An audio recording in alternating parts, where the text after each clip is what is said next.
as we go into November, now is a perfect time to really get a grasp of the SEC. Frankly, we should be doing this for the Big Ten, the ACC, and the Big 12 because as we begin to narrow down the list of the top 12 teams, throw in the group of five as well in there as they get an automatic bid, to really understand who are the real contenders, who are potentially firing their head coaches, who's really going to be in the mix when we get to the end of this month and beyond. And so I thought now would be a great time to do an SEC tier list. So, ladies and gentlemen, we have the Stadium Pulse SEC tier list. Hey, listen, I'm not a graphic designer. I'm telling you this right now. But if there's any misspellings, it's not my fault.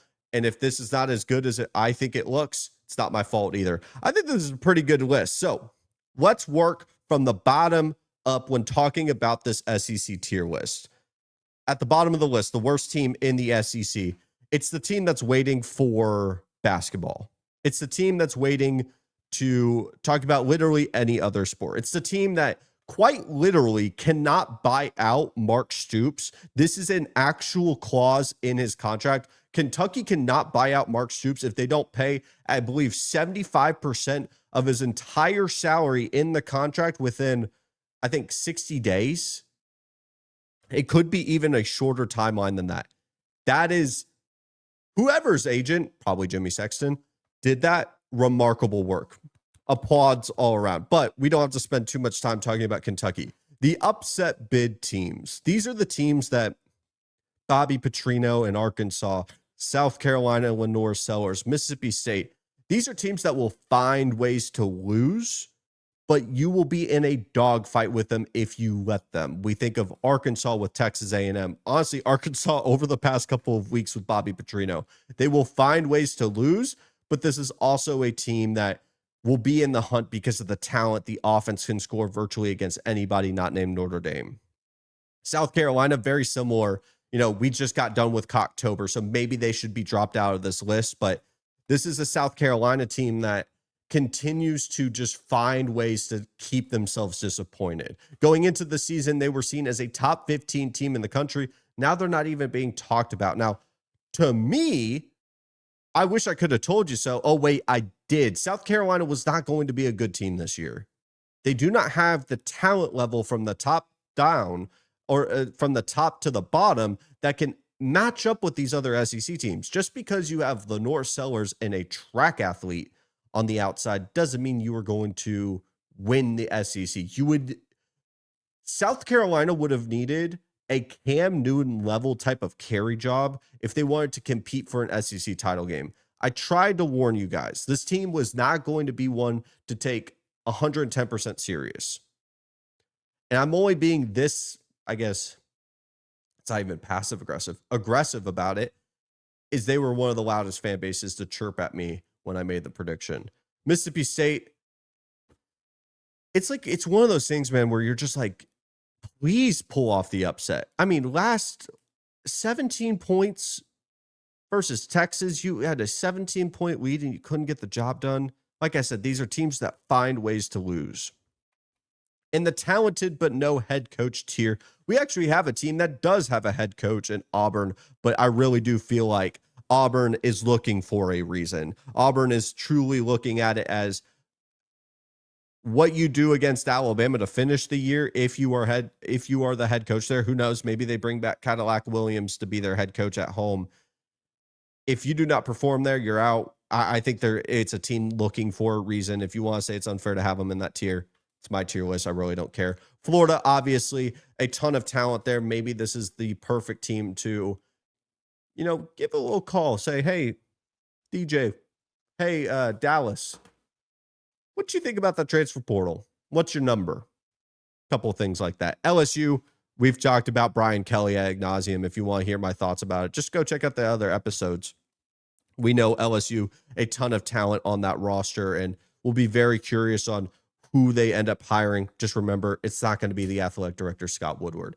Inconsistent / flawed. I think all of these teams could very easily be in the college football playoff. I think these 4 teams all have their definitive strengths and very definitive weaknesses. Texas, the offense. Oklahoma, the offense. Tennessee, the defense. Missouri, health at the quarterback position, and some of the inconsistencies on the offensive side of the ball.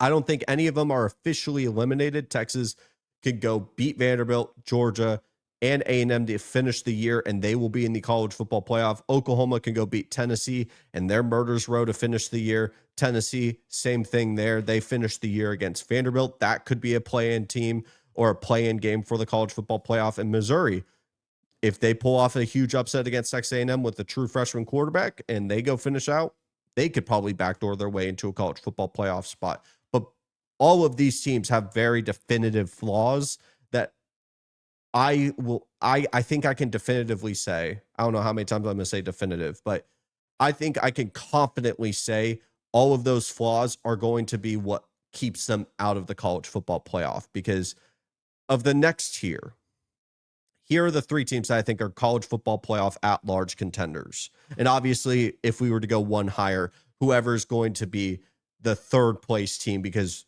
I think the top 2 are going to make to Atlanta. Georgia, if they just played like they did in the 4th quarter, if Georgia would just ignore what they do in the first 3 quarters and keep it close in the 4th, you're going to lose that football game because they turn into 2022 Georgia all of a sudden. I don't know what it is about this team in slow starts, but you get a guy like Gunnar Stockton and their entire offense just begins to click. They do feel like a team that has a crazy high ceiling and has not played their best football up to this point. They play Florida in Jacksonville, fully expecting that might be the best version of a Kirby Smart team that we've seen this year. Ole Miss obviously has surpassed my expectations tenfold. I'm done doubting Lane Kiffin. And frankly, I could easily see them making it to Atlanta. They have such a clear and easy path to get to the college football playoff. If they find a way to not make it, I don't know how. I genuinely do not know how they could fumble this. Vanderbilt, very similar. If they were to go lose to Texas, I still think that they have a very clear, path to get to the college football playoff. They would just probably have to beat, no, not probably. They would have to beat Tennessee to finish the year, but the Vanderbilt beating Texas would do wonders for them. Although Texas right now in that inconsistent tier, I think they are in the most desperate position. If you want to go see the breakdown for the Texas Vanderbilt game, it will be on the channel. Now, the national championship contenders, I have Alabama and Texas A&M. I think Alabama right now, to me, is the best team in the SEC, but I don't think it is a clear gap between them and Texas A&M. I think if these 2 teams faced off, it would be a rock fight, to be honest. We're talking about 2 teams that have very conflicting styles, very conflicting ways to win. Both of them have very good defenses. Alabama can't run the ball. You have this explosive yet not super consistent kind of volatile offense with Texas A&M, a defense with Alabama that is super talented, but I don't think would match up well against a Texas A&M offense. I would love to see these 2 teams play. Frankly, as someone that has supported Texas A&M for a very long time, I've always wanted Alabama to be a recurring team, for better and for worse, just because their battles have always been so interesting. These 2 programs are 2 of which that have a lot of history and interwoven ties together, but I do feel that they have risen above everyone else below their tiers in the college football playoff contenders here. Obviously, I think Georgia does have that ceiling. I think Ole Miss has that ceiling. I think Vanderbilt may not have that ceiling, but could definitely beat the top 2 programs. I mean, they played Alabama close until they basically just continued to give the ball away. I think Vanderbilt versus Texas A&M would just be an absolute knife fight. But right now, I don't feel like I'm trying to give you guys a hot take by this. I think this is a pretty clear tier list. I mean, if you want to be upset about maybe Mississippi State having to be up here or all these different things, but to me, this makes a lot of sense. And I think I'll be very curious, because what I want to do, and the intention of doing this, was to take the screenshot of what we're talking about right now, and then we get to the end of December, we take a look at it. Because I think November for these teams right here, these teams and above, are going to be the longest month in all of college football is November for these teams up here. For here and here, I mean, real specific with them, they are done. They don't care. These teams are just hoping to have some sort of life or hope, more specifically South Carolina and Mississippi State. Arkansas is already looking for a head coach. Then you have Kentucky. They're looking for a basketball start date.